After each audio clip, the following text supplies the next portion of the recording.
I'm a physiotherapist and I have worked with patients with mental health. I'd like to ask both gentlemen to explain to us how a community-based model should work. For example, for a male in his 20s with schizophrenia and who has pre-acute episodes from time to time and has been admitted to hospitals. Well, first of all, we wouldn't be thinking about the public sector in isolation, but we would be talking about a catchment service that includes the public service, but they would work towards a common plan with for the mental health services of that catchment or that district or that community, with the non-government organisations, with Aboriginal community-controlled organisations, transcultural populations, and what other subpopulations lived in that area, and with the local municipalities.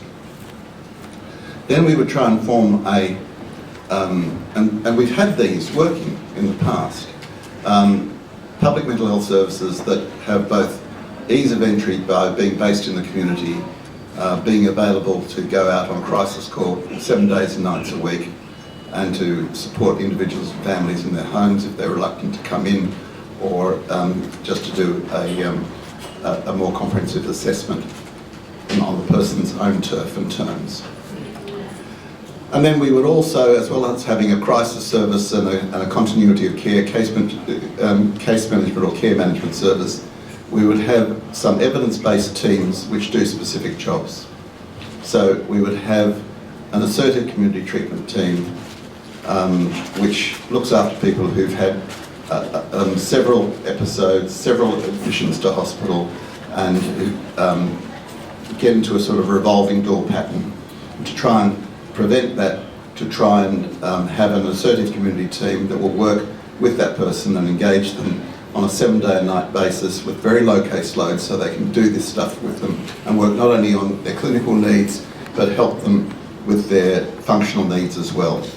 Augmented, hopefully in the future, with NDIS supported support workers and peer workers from the non-government sectors.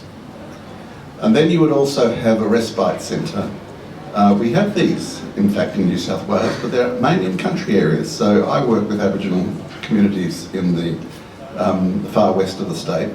And there in Broken Hill, there is one of these places called a recovery centre, which is a 10-bedded unit, and each person has their own ensuite and bedroom, and there's a family rooming in suite, and there are big open spaces, and it's not locked, and it's not involuntary, so you can come and go as you want. But there's also a very intensive wellness and recovery and resilience program going on there, and people groove to that. And so they get things that they wouldn't normally get out of a locked door psychiatric unit. So if they can choose to go there, the evidence says that they will go there because, and with the same level of suicidality and of symptoms and distress, if they're allowed to go there on a voluntary basis. And they'll approach those places, but they'll try and steer away from inpatient units. And so inpatient units can learn from those, but also can use them in complementary roles. And so they shouldn't just be step up, step down places. They should be instead of places you can go to instead of stepping up or stepping down from hospital.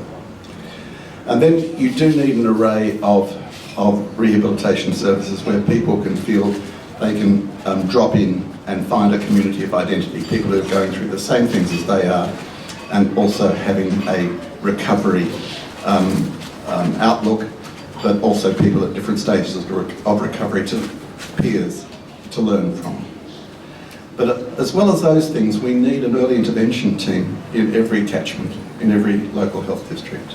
And we only have a few of those in the state, which is early intervention of psychosis, and we're just about to launch in England a book on the early intervention of every disorder in every setting, in every age group. So there's enough evidence going up that alley now to say that there's no reason why we shouldn't do what cancer specialists, as Sebastian was saying, and heart specialists do. They get in early. So we need to get in early. Thank you for your question, and I'm very relieved the clinician took that. It makes my job a bit easier. But look, I just wanted to say that further to my statement that other places are doing things differently. New South Wales has recently tripled the amount of spending it provides to the non-government sector in mental health. It's providing psychosocial rehabilitation, which is critical for people with schizophrenia. It's now at about 6% of the total spending on mental health. In New Zealand, it's at 28%. Now, the impact of that is basically just to create a whole pile of new service options, places in the community for people to go instead of. Now, what are these people doing? So I think typical clinician, Alan outlined, if you like, the clinical response, and I think it's all very fair. And I would add to that, in my lay opinion, when people are sick, they generally need some clinical care and some non-clinical care. I knew you were going to say that. Well, I knew that you knew. So I would add to the mix, and this is the mix which I know about and have visited, and you could too, for the price of a Jetstar airfare to Auckland. Employment services. You know, the vast majority of people with mental illness, particularly schizophrenia, really want to work and cannot for a range of reasons.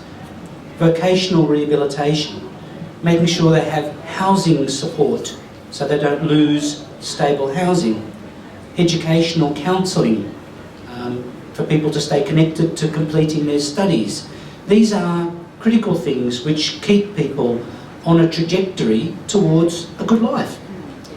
They prevent people from pursuing a trajectory of welfare dependency, of a lack of quality of life, of instability and of unhappiness. Social workers, peer workers. What about, call me wild and crazy, what about a pharmacist? It'd be great to have a pharmacist that would be part of a team, given the important role medication is likely to play in that person's life. Now, there are lots of side effects associated with some medication, so it would also be good, in addition to making sure the pharmacist was across that person's situation and could help monitor it, a GP. I mentioned about the metabolic problems, physical problems which manifest with people with particularly severe and persistent mental illness, from weight gain to CVD to libido to a whole range of issues which make life really troublesome. And it'd be great to have a GP that could assist with those things. And the GP in turn could be assisted with, again, what we have in Australia in paltry amounts, which is things like accredited nurse practitioners in mental health. The Mental Health Nurse Incentive Program is a small and peripheral aspect of the way mental health is provided in Australia, and it could and should be much greater in order to expand the capacity of primary care to provide sustained, meaningful alternatives to locked hospital wards. Just to add that the community pharmacists are getting very active in the state, especially through University of Sydney and studies that have been happening within public mental health teams. They're also becoming very adept at mental health first aid and stigma reduction, and they'll be presenting a lot of this stuff at the Mental Health Service Conference this year in Adelaide, in Canberra in August. Charlie Bradley. It's been fascinating, the way in which you've started to answer my question already by talking in such wise terms about community mental health care.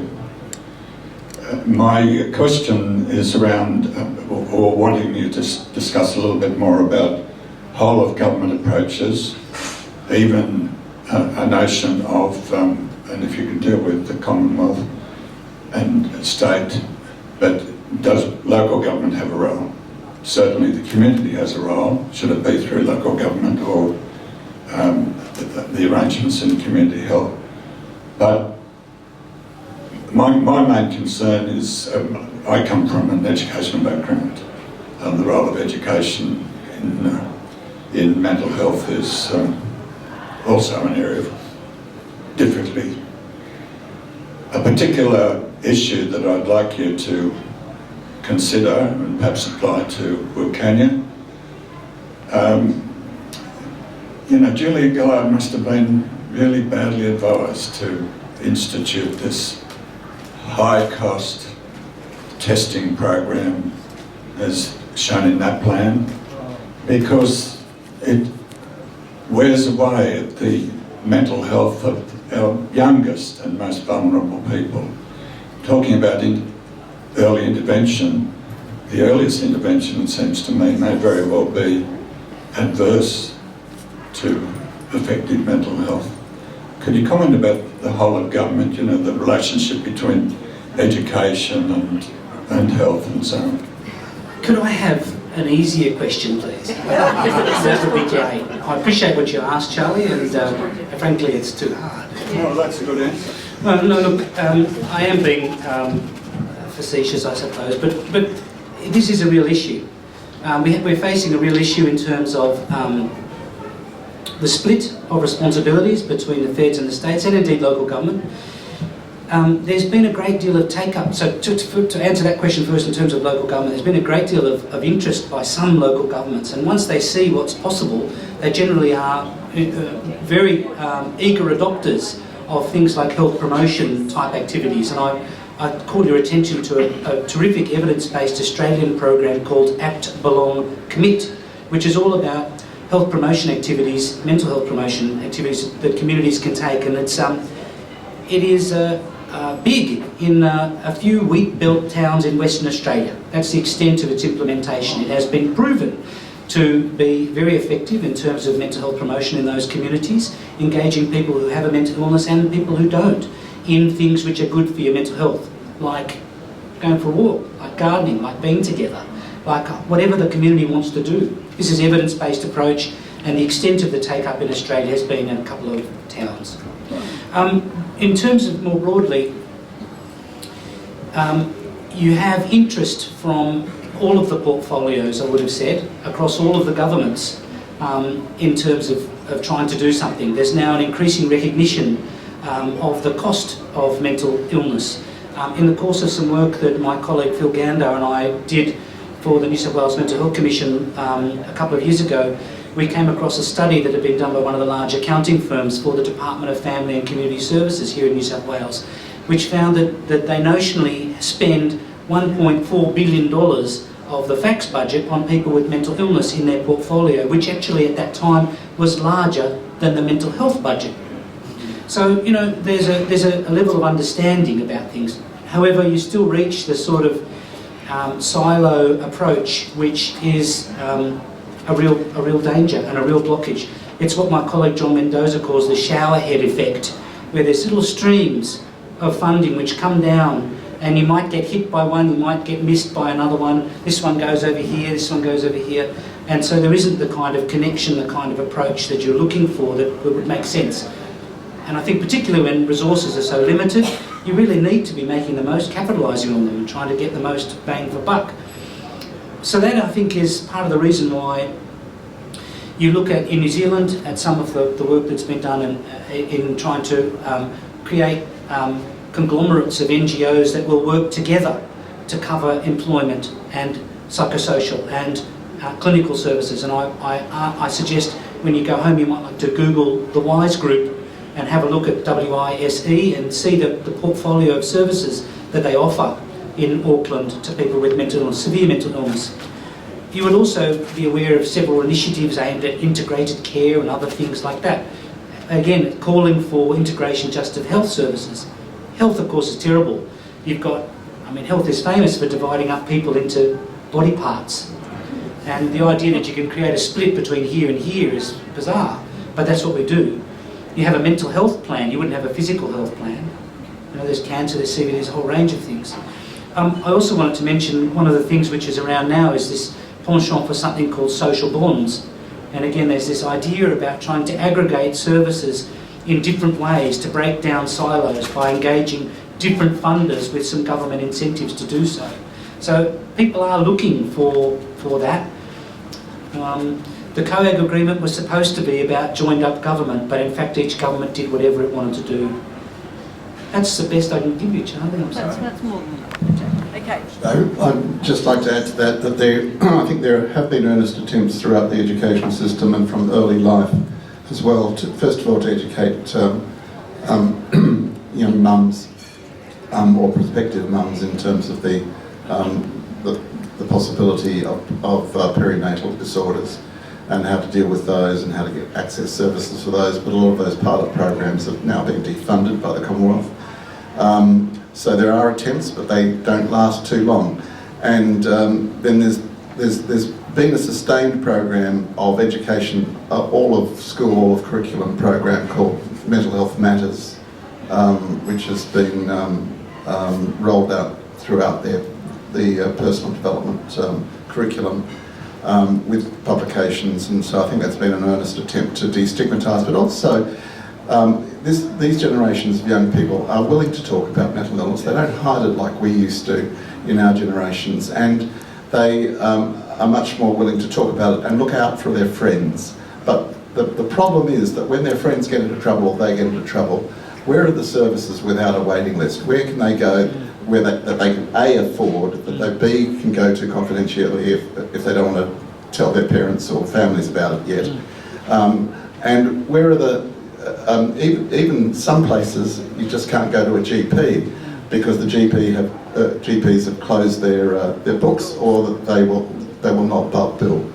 So you have problems of that sort. You have problems in headspace programs and early intervention programs who develop a waiting list because they haven't got enough places. They have a publicity arrangement that gets the advertisements out on television, then they get the demand that they can't meet.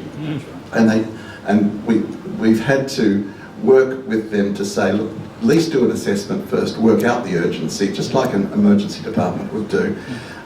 So when young people are ready, they don't hang around. They want that help then and there. They won't be ready again for a while because they've built up a lot of courage to just make that first appointment. So they have to be, engaged at that time.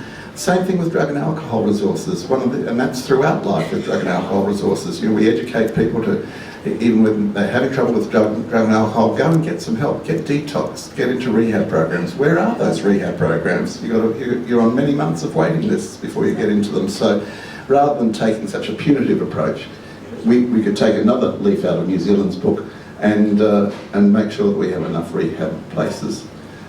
So there are a number of issues like that, but the education goes on throughout life. And I think the issue about having recovery colleges where if you've got an established mental illness and you can work on your own recovery and get a certificate or a diploma out of it, and then hopefully one day a degree because you've become a seasoned peer worker and you're helping others, is a fantastic prospect for somebody who's had to struggle to get there. And then with Aboriginal communities, we have a wonderful project, again in Western Australia, run by Michael Bright, about getting elders to educate managers of mental health services. And these elders have been working with the managers for 5 years so far. And so they work on a mentorship basis. And they wouldn't work with the junior people. They decided they had to work with the blokes at the top. And that's when the elders agreed to do it.